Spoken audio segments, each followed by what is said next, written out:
আসসালামু আলাইকুম, শুভ সন্ধ্যা সবাইকে। পেঁয়াজও বাছতে আছি, পুদিনা পাতা আছে সাথে।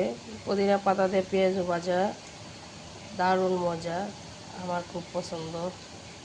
তো সন্ধ্যার সময় সবাই একসাথে খাবো, এই জন্য পেঁয়াজও বাছতে আছি।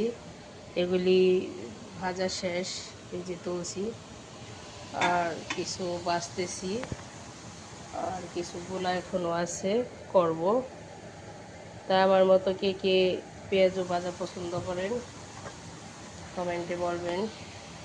আমি খুব পেঁয়াজু পছন্দ করি, পেঁয়াজু ভাজা আমার খুবই ভালো লাগে খেতে। তো সবাই ভালো থাকেন, আল্লাহ হাফেজ।